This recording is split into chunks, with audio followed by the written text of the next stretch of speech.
过现在中美的关系越来已经进入到一个竞争白热化的阶段，而且可以说是交恶。不过现在在大陆呢，竟然已经有一个状态出现，就是他们的尖子生。大家可能对这个名称有一点陌生，所谓的尖子生就是他们全国前10%，甚至是前3%以上的优等生哦。他们高考刚结束放榜了，那么传出状元生，现在不是像我们过去想说选择清大、交大这种很有名的这些大学，反而选择国防七子，而且在招生说明会上呢，国防科技大学甚至还成为了大热门。那么越来越多高分的状元呢，选择国防七子，那么他们说未来是我们的，也是你们的，但终究是你们的，你们都是早上7、8点钟的太阳。所以呢，在很多的抖音上都有发出说，很多高考的状元甚至他们都放弃去清大、北大，那么同时都进入了这个国防大学。那么不包括是男生就连女生也都是选择进入国防大学。读这些大学会不会就去不了美国了？中国有18所的大学被列为实体清单，有人认为这是不是华人歧视在线？我们现在也看到这几所大学蛮特别，我们稍微帮您介绍一下。第一个就是哈工大了，那么他们是国防七子的领导者，曾经培养出113位的两院院士，450位的航天国防总师都出自于这所大学。他们是全球第一所拥有核打击能力的高校。再来就是西工大了，他们培养出50多位的两院院士兼20运20总设计师，都是从这边出来的，被认为是总师摇篮。还有北航，他们说呢，天空乱不乱，北航说了算，因为呢，包括天宫、神舟都离不开北航的功劳。最后就是北理工了，北航研究人员把人送上天，那么北理工就是把敌人给送上天，他们专门研究杀伤性很大的武器，所以有中国皇家兵器学院之称。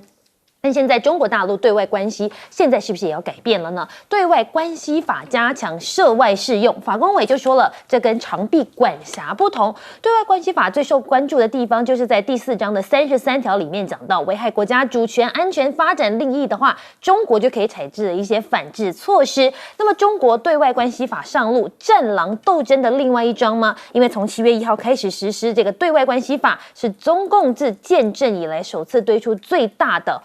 对外的大政方针，那么被视为以法律形式来强化战狼外交，也是习近平反制外国制裁、巩固权力的最新行动。不过还记得吗？之前他们不是祭出半导体制裁吗？美国跟荷兰联手打击中国的半导体业，但是旧型曝光机跟零件也同样有出口的限制。艾斯摩尔商务长就说了，晶片供应链要脱钩，实际上是不可能的啦。那么艾斯摩尔也说，这个背后有这个美国跟加拿大的施压吗？那么还有呢，日韩经济现在是不是要被陪葬了？日美欧呢，对于中国的贸易额 GDP 占比，随着拜登政府的动向，美欧经济界跟欧洲主要的国家首脑开始赴北京来拜访，原因是因为大陆是巨大的市场和主要的制造基地，吸引力并没有褪色，而且日气呢显得更加消极。有人就喊话了，不要成为美国帮凶，中国大使警告日本不要联合来限制晶片出口脱钩，你会再重演失去30年。三星跟SK 海力士呢，第2季也难逃亏损，韩国的经济成长也跟着陪葬。韩联社说了，三星的第2季已经暴跌了99.3%，SK 海力士的第2季亏了2.86兆韩元，韩国还下调了2023 GDP 1.6到1.4。拜登的经济现在看起来似乎就像是在卖假货，因为只是他自己自吹自捧，就像老王卖瓜一样。他们说呢，拜登经济学预热大选，民众就不买单，70%的人都认为他真的做得很糟，而且在经济上是超级糟糕的。那么他们现在想要拼连任，当然下猛药了。美联社的民调就说，70%的民众认为美国经济还是不行，34%肯定他处理的方式。FED 升息的后遗症现在已经开始显现了吗？现在每周有8家的大型美国企业呢是破产，就像海啸时期。那么现在 FED 升息正使偿还债务的成本变得更高。很多年前接近零利率发行的大量短期债即将到期了，美债将在未来数周进一步恶化。关键指标看来，美国经济呢对于全面的衰退可能已经开始展开了。我们先来请教一下介大使，您呢怎么看？目前现在尤其在中国大陆，这些很顶尖的学生，他们都选择往国防产业去发展了。我想这个就是美国大概过去4、5年来以中国为主要打击对象要抑制中国崛起以后那么这一连串的这个美国对中国的攻击，造成这个中国大陆这个年轻整个社会的爱国主义的兴起啊。那这种都是一种指标性的。本来比如说上北大上清华的，现在转到军事院校里面去哈。那当然就是我想最主要还是爱国主义的这种造成的。那当然就是说，本来当然就是说，以前我们台湾有句话就来台大。去美国啊！其实中国大陆有很长一段时间啊，因为大陆其实是蛮开放的。对，这个人民的这个居住哈、迁徙啊，基本上是非常开放的。所以很多北大清华学生啊，中国大陆很多一流学生都到了美国去。所以在美国这个很多顶尖企业啊，或者说大学里面啊，有中国很多这些优秀的这些这些年轻的这些留学生，后来留在美国服务哈。可是他们在美国啊，经过跟美国社会实际的接触啊，发觉啊，对美国的这个过去的那种幻想啊，发觉是有落差的。那么尤其美国在这个对以中国为敌以后哈，在境内哈，对于这个华籍来的这个教授，大陆去的哈，就可能都已经获得美国籍的，即使获得美国籍，可是是中国大陆出身的这些教授哈、学者哈，进行了迫害。那么这些 case 蛮多的。那另外一方面，也对于这些在美国大学里面哈，或者高等研究机构里面从事研究的啊，也对他们做什么？做一种隔离。很多甚至有很多拿到美国籍的，那么已经在美国大公司里面哈，那大公司因为美国的大公司，它只要牵涉到机密的这种研发，它都有等级的，对，把他们等级降低。原来负责的工作就交出来，不给他们做，等于不信任就对了，就不信任了。所以过去可能大陆的年轻人社会认为美国是自由民主法治，对，结果没有想到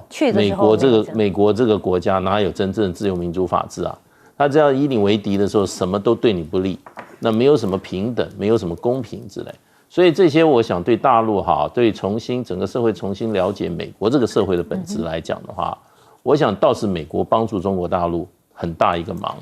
那就变成就是说年轻人开始发觉还是只有靠自己的国家强盛才是个人那么能不能够成功能不能够一展抱负的很重要一个基础。所以我想这一波的爱国主义浪潮主要是应该说是美国人造成的那么另外一方面就是说，其实现在这个国与国之间竞争，我最近看了一个大陆方面的报告，他们认为就是说，中国大陆跟美国将来竞争的关键点在2个点。因为中国大陆已经完成了初步的这个所谓的资本累积。对，因为在19世纪20年代，中国是非常贫穷的，没有资本，你很多都做不成。对，那现在中国的资本累积已经到一个程度，而且中国的资本还向外投资了那已经过了一个阶段，下一个阶段中美之间的竞争最主要在2个面向，一个就是科技。那如果说你要帮助中国大陆的年轻人要帮助自己的国家的话，那在科技上，科技报国那是一个很直接的路。第二个是什么呢？第二个是创新，创新是很重要的。那其实我们过去是在看，其实中国的文化，中国人本质上就是很有创新的，思想是很灵活的你看过去在这个不管是在这个所谓的新能源领域，还有在这个所谓的这个互联网的商务运用上面中国大陆都创出很多新的商业模式。那还有很多新的这些产品那所以就变成就是说，其实中国大陆也提供了大陆的年轻人很多新的工作的机会。所以从现实面的话又有机会，另外一方面又有这个爱国主义的这个萌发，所以我觉得这个你就看出来，现在很多大陆的很多优秀的年轻人甚至省的状元他选这个7个最重要的军工学校，而舍那个北大清华这些过去大家都是打破头要进的学校。不过，除了在国防自强之外，当然在外交的部分，战狼外交似乎还是持续。我们来请教一下类教授，对外关系法上路之后，是不是延续了这战狼外交更加的加深了？其实战狼外交是欧美的国家加给中国大陆的一个形容词那它基本上是因为过去中国大陆的外交比较含蓄，也比较客气啊。那现在就是针锋相对，那欧美的国家不适应，所以给他取一个绰号叫做战狼啊。那我觉得，大陆驻法国的大使用的一个形容词也很形象，他说因为野狗太多或者野狼太多，所以需要一个战狼。那我觉得这个比喻也是蛮贴切的，也就是说欧美的这些野狼太多了，所以要有战狼来把他们打败。我觉得这个比喻相当好。以目前来讲，对外关系法，我比较注意到的是第6条跟第8条。第6条就规范了整个中国大陆人，所有的中国人，对，包括企业、包括组织、包括机构、包括政府机关，所有的。那对于国家的对外就是对于国家的对外的关系哈，有关于国家的主权、安全、利益、尊严那么以及它的名誉等等。都有责任跟义务要捍卫，那因此违反这一些规则的，那本身要受到法律的制裁。我觉得这一点是很重要的。换言之，也就是说，假设了，我们举个例子，假设在几年前的时候，像川普对中国大陆实施贸易战，中国大陆开始反击，那这个就是维护国家的安全跟利益。在反击的过程中，有一些企业界的老板跑去白宫去见川普，说我要带给你更多的就业机会等等，这种人以后都要受到惩罚。这个就是因为他出卖了或者违背了国家的尊严、利益，还有这个使国家的这些安全上受到威胁，或是主权受到威胁等等，这些都要受处罚。我觉得这个是一个用法律规范。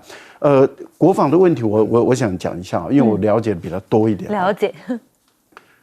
大陆本来他们在著名的大学里面就有一些国防生，对，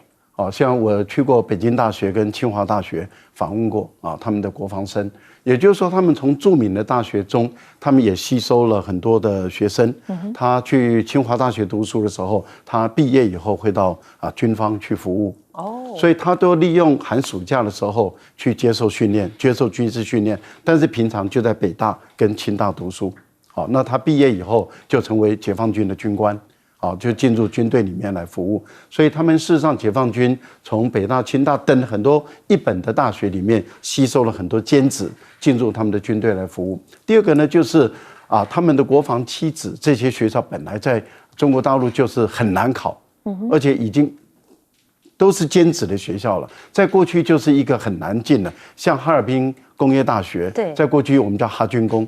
他在做这个自动化、做机器人这个部分是有相当高的声望的。我只是举这样一个例子。那现在的情况是更往前走一步了，我觉得这个代表什么呢？代表他们爱国心很强，这第一点。第二点就是中国大陆的国防科技工业的发展突飞猛进。对，那跟这些他们的这些前辈一直努力所累积下来的有关。还有一个部分，就是因为他们的军品开始外销，在国际间开始要跟欧美的国家的这些军品要开始做 PK 了。所以我们看到这一次在巴黎的航空展中，中国大陆的这一些各方面的，不管是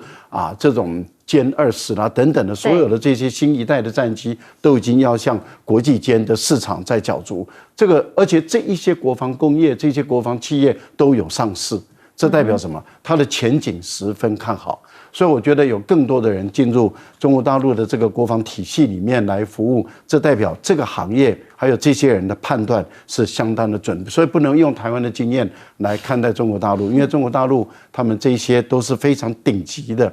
这些学生投入这个系统，这个代表大陆的国防工业在未来在国际间是非常有潜力的。好，那我们来请教一下董哥，你怎么看？尤其现在除了台湾要大选，美国也要大选嘛。那么拜登呢，现在好像都一直在老王卖瓜，一直说我做经济做得很好，但是美国人好像感觉不出来他真的做得好。没有错，其实现在全世界都受美国大选影响。对，那美国动作越大，因为美国国内的气氛就是要抗中嘛，所以不管民主党和共和党都一直要表现出这样的态度。包括昨天跟蔡英文见面了，这些不分党派的美国众议院的议员，那大家可以看到，就是说这种气氛，越演越烈的话，它其实就是一个民粹。那民粹对美国来讲，它有选票，可是其实很多东西都违反普世价值啊。美国最高法院今天有一个判决啊，今天有个判决啊，就是因为有非常多的学生哦，他去告2所大学的代表，私立大学最好就是哈佛，好，公立大学最有名的就是北卡莱纳，他就告这2所大学啊，就是对吸取学生入学时候种族歧视。那最高法院9个大法官6比3，证明就是你们就是违宪，你们用种族在取你的入学生怎么可以这样呢？对，那这个其实在美国的平权法案里面是非常重要，这个下来会影响到所有学校的，这个等于说，这是今天在美国最大的新闻了。那大家看到，就是说它显示了什么？显示其实美国过去用来对付中国大陆这些也都不对的。你用种族、用肤色、用国籍来讲，这个就是跟你美国的立国精神、跟你美国的宪法的那个要求都不对，都违反了。那当然了，因为美国现在有这样的氛围大概美国的氛围最主要是抗中。那把抗中把它弄到极点的话，今天又另外一个新闻它的跟美国一起呼应了，就是荷兰就是准备要把晶片不准销中国大陆。那媒体写荷兰要晶片禁止到中国大陆，艾斯摩尔的受损最大，因为艾斯摩尔大概有10%几都是销中国大陆赚钱。对，那他当然以现在来讲，他是比较先进。但是艾斯摩尔的执行长这1年来，在任何场合他都呼吁他说我们即使是禁止中国大陆这几年以后他就会追上来了，到时候我们大家都会受害。为什么？因为中国大陆是一个市场，他追上来了，它市场很大，所以它的价格就会便宜，它的价格便宜就会影响到你们那些过去不卖给我的这些人，对不对？我比你们便宜，我品质跟你一样所以到时候艾斯摩尔的受害就会最大简单讲。不止艾斯摩尔，其他国家都会一样。你现在限制它晶片，它几年以后它一定追得上来，因为中国人有这样的精神那所以你可以看到为什么大家觉得说我们的国家要被欺负了。那我们最直接的，我们就到跟军事有关的这些学校，去发展航天，发展武器。大家可以看，你看中国人100年来最大的灾难是抗日日本人侵略，我们是被打死多少人，对不对？大家知道。中国有个才女叫林徽因，人间四 A 天，她的弟弟叫林恒，他们家就是要有恒心有意义，叫林。他们家是一个福州的一个世家，他们家那个老宅我去过他们是非常有钱的。他爸爸叫林长民，也是一个大诗人，非常有才气的，你知道吗？那当然不用讲林徽因的公公就是梁启超嘛，他弟弟跑去当空军清华大学不念。跑去当空军，战死在沙场，才25岁，投笔从戎。那时候的年轻人都认为说，开飞机这种是比较科技的，一定要我们这些好的人才去。他为国家牺牲，他觉得不怎么样。今天各国在对中国大陆的态度，其实中国大陆有很多年轻人就觉得说，我们干嘛被欺负？我们自己来研发。你把它这个激发出来以后，那将来大家会知道，战狼不是只有一批遍地都是战狼。为什么？因为他被你欺负。他的韧性就出来了，他就不会再想说我要应用别人的晶片，我不要用别人的武器，我自己来发展，靠自己。是，所以你今天看整个天空航天，现在中国大陆几乎是第一，你知道吗？只是外界不敢讲。上面的休息站叫做天宫，你航空器要在太空要休息，是要去他那边休息耶，只有这个休息站另外那个已经要作废了。所以不要把中国大陆想得说好像很落后很怎么样，到最后的结果不是这样。而中国现在的崛起也让中美的竞合越来越多。我们先带你来看到的是，首先我们分3块，第一块先带你来看到的是在伊拉克在一个伊拉克籍的男子呢是逃亡到了瑞典，这件事情发生在瑞典，他竟然去烧可兰经，没想到这个动作引发中东国家全跳脚。我们知道过去中东国家大家分属很多不一样的派系嘛，那么这一回因为这个烧可兰经的事件，哇，哇，中东国家群起跳脚，逃到瑞典的这个伊拉克的男子呢，他是践踏并焚烧可兰经，伊拉克、伊朗、沙国都谴责瑞典允许他做这样的决定。瑞典总理呢，甚至跟土耳其总统埃尔段他们就说了，这样子可能会激怒到土耳其哦，瑞典入北约现在可能存在变数了。以国总理就说了，因为中国介入中东不是坏事，怎么会这样讲呢？原来呢就是说，奇怪了，过去都是美国在介入中东的事务，那么中东就很多纷争嘛。现在中国的带领之下，反而好像比较和谐协调，甚至还能够同出一口气。再来带你看到第二个中美角力的战场就在南海。现在美国、日本、菲律宾在南海常态化演习，大陆的国防部就说不要在火中取栗子，就是说人家的栗子在火中炒的时候，你进去拿，这个时候是非常严重的警告咯。那么中国海警也在南海展开了新一波冒进海警1号令给底气。那么中国全面杠上邻国，驱赶大马、越南的渔船，陆山东舰、南海像雷根号示威等等。加拿大的防长就说了，加国的舰艇将持续穿越台海，维护国际法。难道是配合美国的战略，不敢自己行动吗？而且现在你要知道，大陆的歼20已经换上涡扇1.5双发动机，有人就说了，这是不是接下来大陆的航母就会出现歼20了呢？再来带您看到第三个中美角力的战场，就是乌克兰跟俄罗斯的。尤其是瓦格纳，虽然说他叛变短短1天就结束了，不过现在瓦格纳在白俄罗斯难道另起炉灶？很多人就怀疑这会不会是普京的战略。那么现在立陶宛总统就说了，瓦格纳前往白俄罗斯，何时对我们发动攻击，根本没有人知道，他们也很担心。那么现在瓦格纳助攻之下，北约秘书长是不是可以任期再延1年了呢？那么欧盟峰会登场，跟北约讨论俄罗斯兵之后呢，变成普京的处境跟对俄罗斯的新做法。那我们可以看到匈牙利的外长呢，他也讲到了欧洲正在接近灾难，欧盟领导层需要摆脱战争精神病。华尔街日报就说了，现在瓦格纳全球帝国的控制权似乎都在普京的手上，而且油水相当丰厚。兵变落幕，克林姆林宫开始接管全球的瓦格纳地盘，那么瓦格纳又充当中东跟非洲独裁政权的安全部队，所以现在他是不是把手可以扩展到全球了？一些国家安全官员就评估了，美国有机会会在俄中一直不断渗透3大洲，重获影响力。我们先来请教一下介大使，您又是怎么看这3波的攻势呢？当然，其实伊朗这个瑞典这个做法是违反国际那个联合国的人权的这个公约的标准。对，就是说，像美国的话，它是强调美国的这个宪法修正案第2条强调绝对的言论自由，就是说保障绝对的言论自由。所以美国的这个3K 党可以跑到犹太人社区去游行，然后说这些犹太人都是美国的蛀虫，因为美国在芝加哥有个城叫 Skokie， 都是犹太城。那3K 党跑到那边去游行，那美国的警察还在旁边保护，免得两边冲突起来。为什么？因为美国的言论自由是绝对言论自由，它不会给你设任何的限制，这是美国式的。所以美国社会事实上问题比较多。联合国的人权公约、联合国的人权标准，任何的言论或者说这个叫言论表达自由嘛？对。你如果会引起种族、宗教或者说性别、职业之间的这种冲突的话，这种言论会立即影响，这种言论是不予保障的，这是联合国的标准。所以事实上的话，照联合国标准的话，瑞典允许这个伊拉克男子在公开烧可兰经它就会引起宗教的冲突，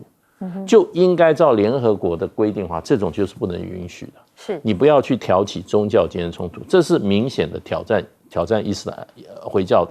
所以呢，当然呢，瑞典我不晓得他的国内法怎么，瑞典应该也是遵循国际法的，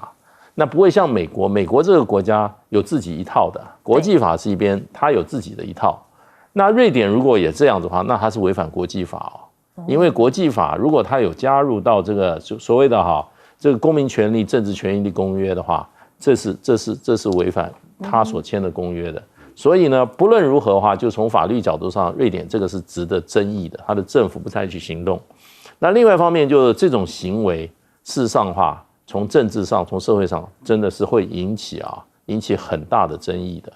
那所以就变成就是说，我觉得这个问题，瑞典应该要对外面有个交代，为什么允许这样子的行为在瑞典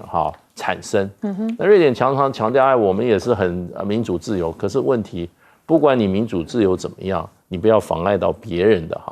或者说侵犯到别人的，尤其是宗教，尤其是这种这种信仰范围的事情。所以呢，我觉得这个事情瑞典为什么会被这个土耳其杯葛，就是瑞典把人家的分离主义者在他国内给他合法化，也就是这个库德族的。那这样子你换了别人，因为瑞典本身也有分离主义对，瑞典它有这所谓的沙弥人的问题如果人家要把它合法化，他作何感想呢？所以我就觉得国际上就是说有些国家要克制自己的行为，不要认为我在我国家有爱怎么干就怎么干，其实你是引起外部人家很大的纠纷的。了解，休息一下，广告之后回来再带您继续来讨论。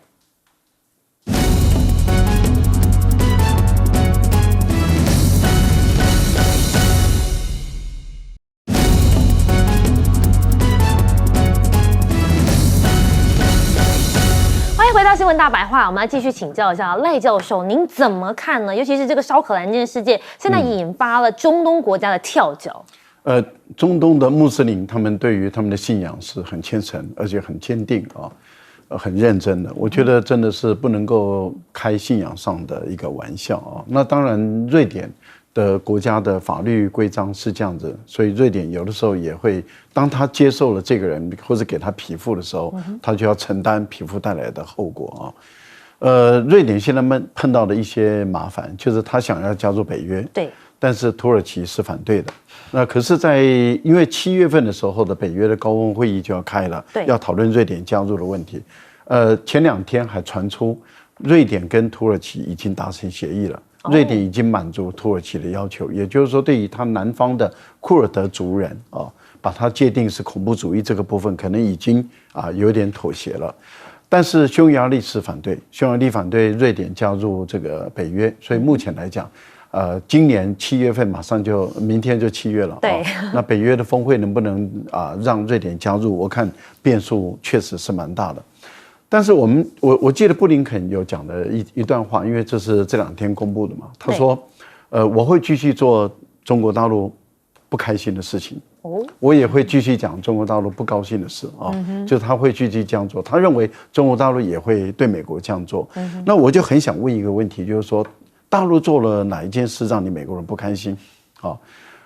如果一讲中东地区的话，我想大陆做了一件事，确实让美国人不开心。就他成功的让这个什叶派的伊朗跟逊尼派的沙烏地阿拉伯大和解，他成功了这点让美国人很不开心，很吃味美国人很希望他们继续斗下去，因为中东地区越乱的话，美国影响力越大。现在中国大陆已经要拆解的是以色列跟巴勒斯坦的问题，还有整个穆斯林世界跟以色列之间的问题，也就是要推动这个大和解。特使也派了。然后前段时间邀请了巴勒斯坦的总统到中国大陆进行4天的国事访问，也已经开始在推这个以巴和解的进程。现在这个以色列的总理内塔尼亚胡他也表明他想到中国大陆去访问。那如果说我们当时的估计，也就是中国大陆也会邀请这个内塔尼亚胡来北京访问，如果他也去了，而开始在谈有关于以巴和解的问题，跟以色列跟穆斯林世界之间的关系如何能够有一个安全的一个保障，也就是保障到以色列的安全，但是以色列跟他们之间的那些矛盾例如说跟巴勒斯坦的领土的问题啦，还有这些移民区、屯垦区的问题都能得到解决的话，我想这也是一件好事情。那这个事也让美国人不开心。看来中国影响力越来越大喽。先进一下广告。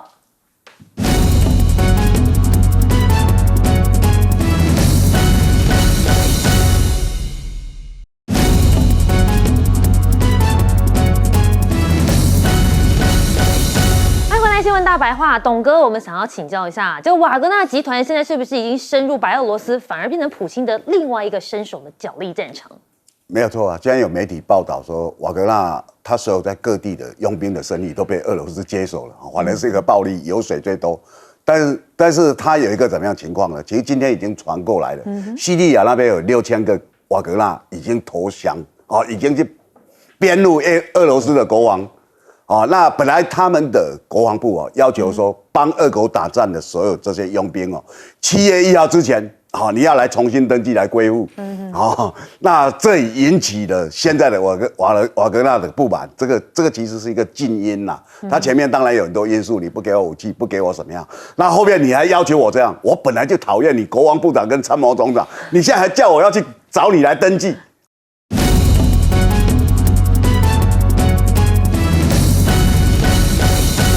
继续锁定新闻大白话。那么这一节我们带你从国内看到国际去，那么当然要邀请我们的国际政治专家赖岳宪赖老师，午安。主持人好，观众朋友大家好。还有我们前驻纽大使介文吉介大使，午安。主持人好，各位朋友大家好。以及资深媒体人董志生董哥，午安。是，大家好。好的，那我们要先带你来看到国内的消息。那么当然了，选战已经开打了嘛。那么现在最新的美丽岛总统民调公布，赖清德依旧是以35.9%站在第1名上面，不过紧跟在后的是柯文哲的28.6%，侯友宜则是掉到了17.1%，赖柯都上升了，但是侯友宜却下跌了5.5%。那么这份民调有讲到了，如果这个3卡都变成4卡都的话，4个人参选2024总统，你会投给谁？那么如果加入了无党籍的郭台铭，那么赖清德稳稳站第1，其他3个人都居不上。但是如果在野党共推候选人的话，你觉得谁的几率比较大？那么这个民调显示出是柯文哲以32.6%拿下第1，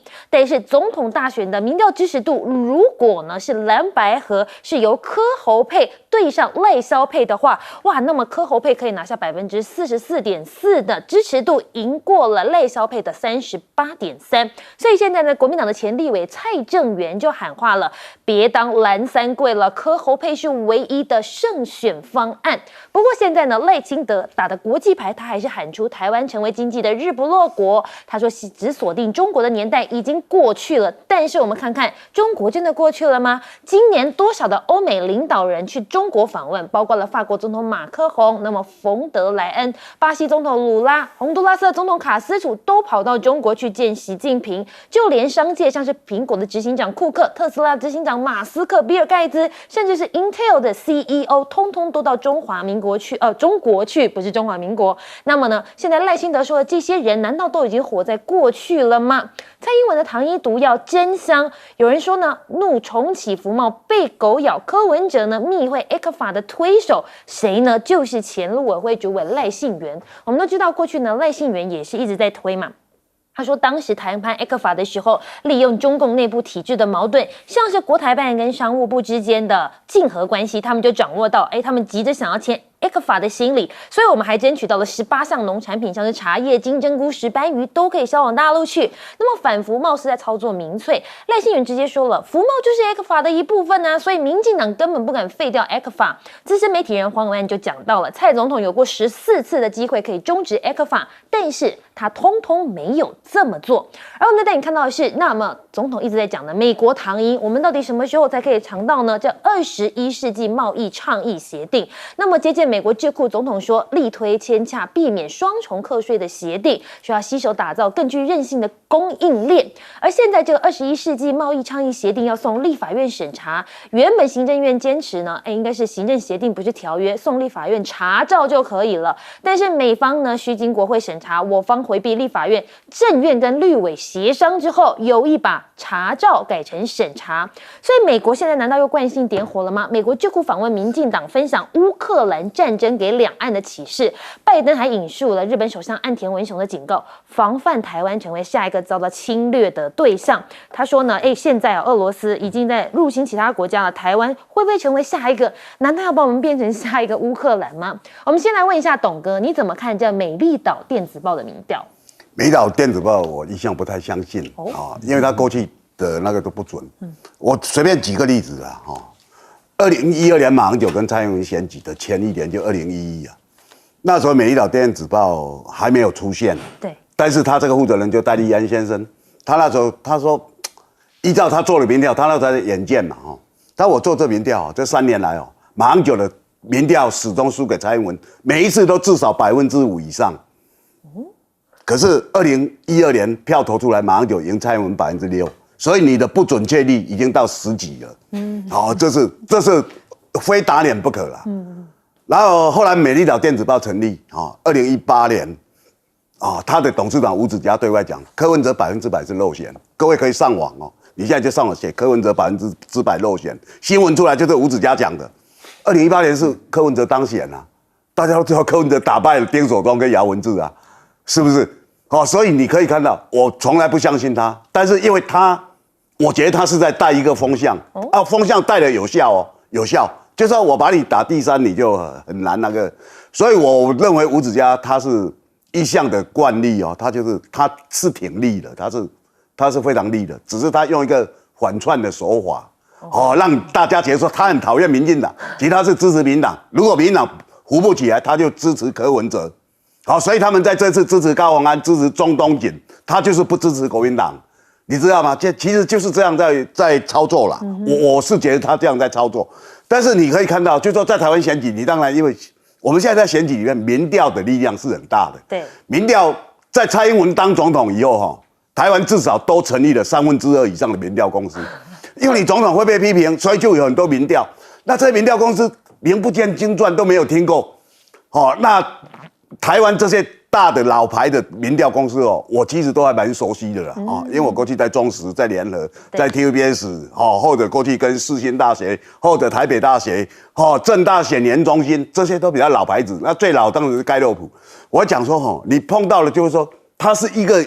循序渐进，常常在做的，它有一个你就可以观察它的浮动的现象。那蔡英文成立当总统以后成立了很多民调公司，他就起名叫中华啦，叫两岸啦。你以为他是蓝金了，其实都不是。那我平常也很关注。那其实你可以看到，在这次的选举里面民调就是丢出来带领风向的啦。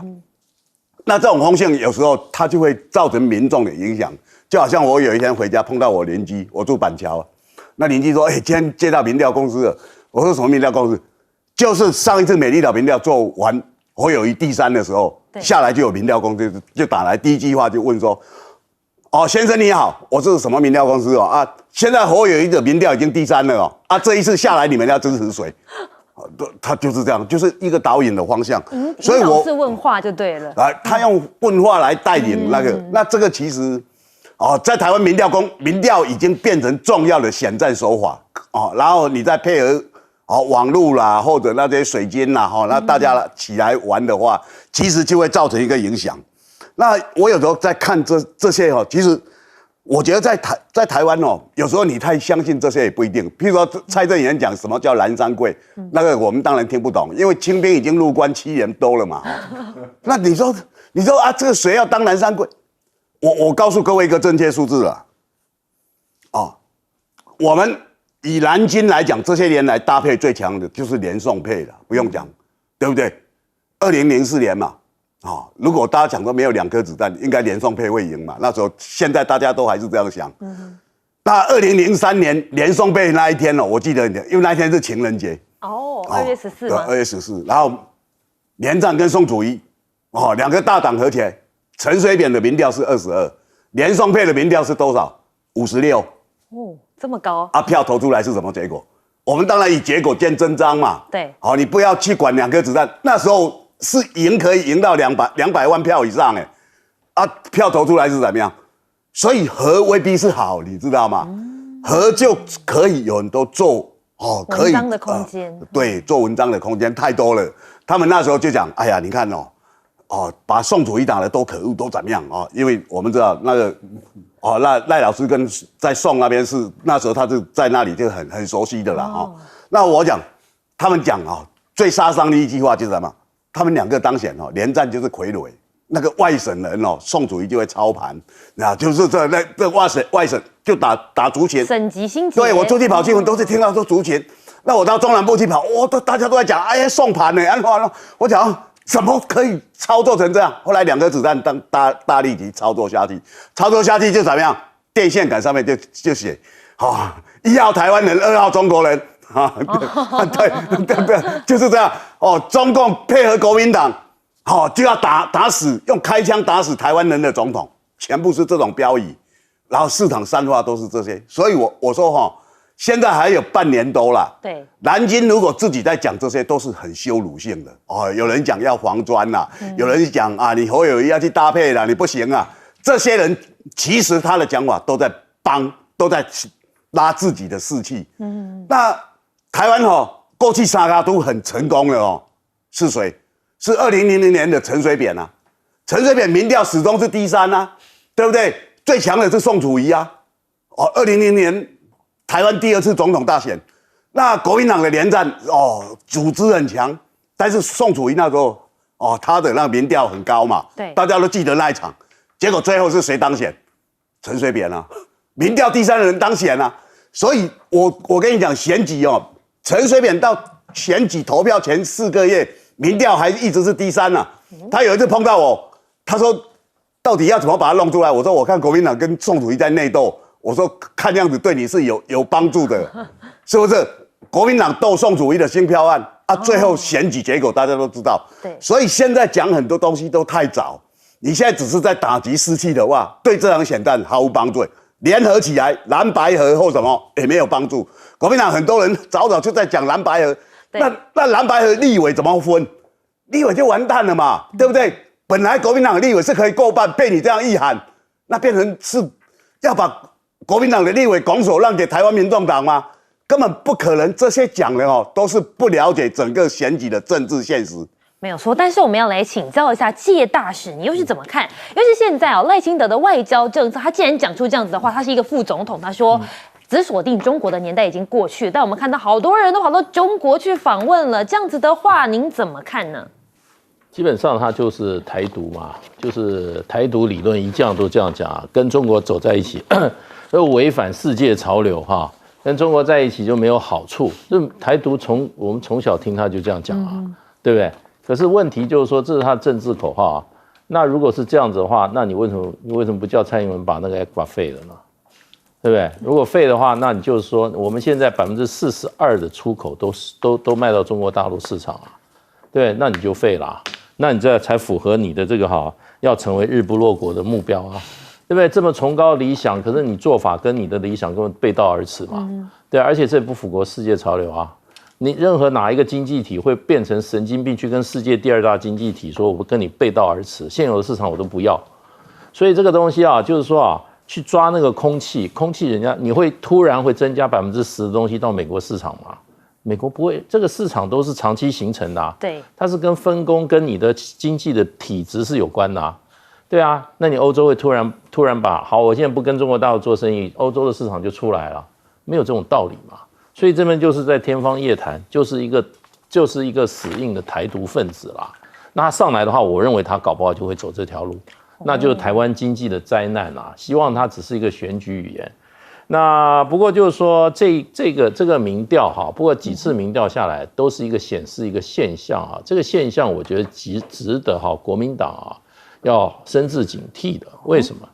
就是说这个连基本盘都没有到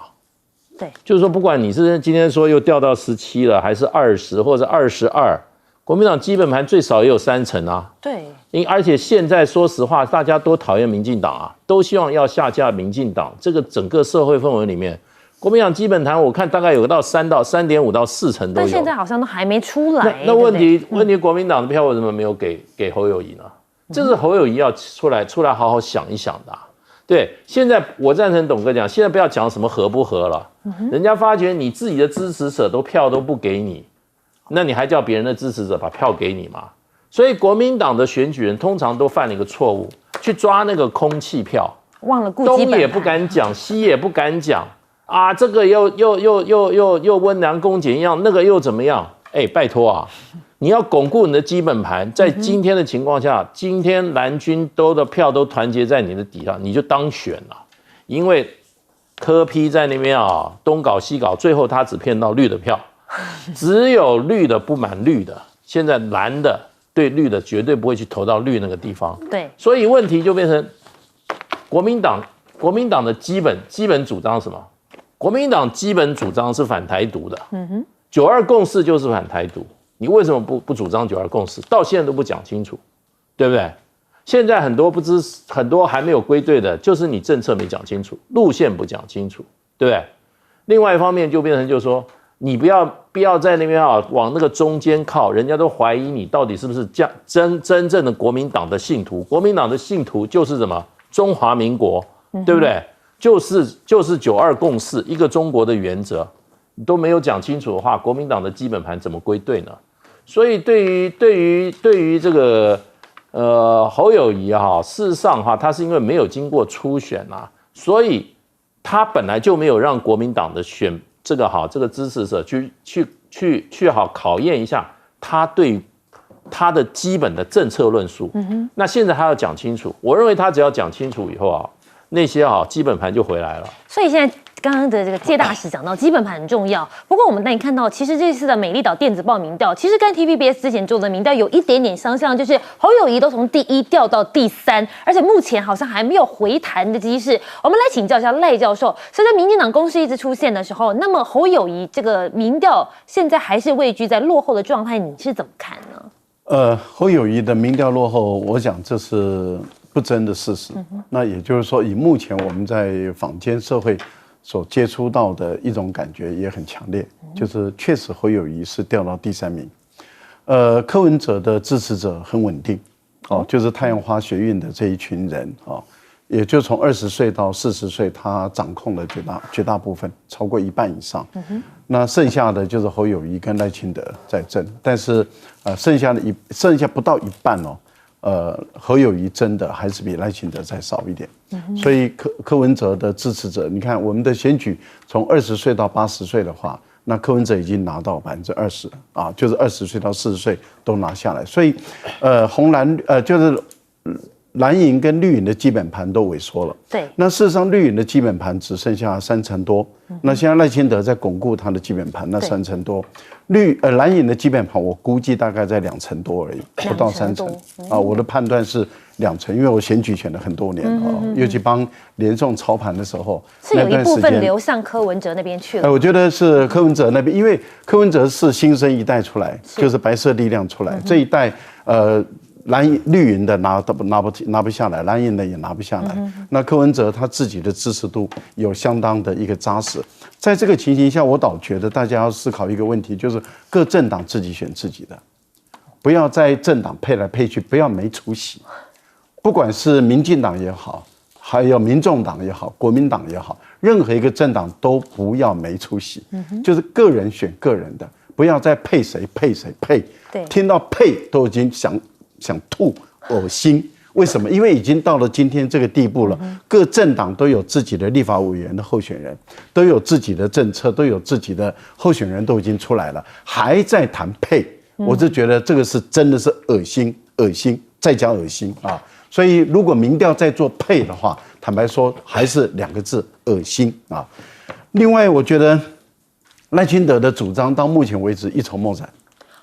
因为尤其是大陆政策的主张，还有国际关系的主张一筹莫展，世界500大都络绎不绝的往中国大陆去投资，而德国在今年调查出来还增加了38%。那赖清德却要求台商要离开大陆，这个反其道而行。更何况美国不会跟你签自由贸易协议，绝对不会跟你签，因为这是拜登的基本政策。制造业没有回流之前，不会跟任何一个国家，包括他的兄弟英国都不会签自由贸易协定，所以不要骗人。美国不会跟台湾签自由贸易协定，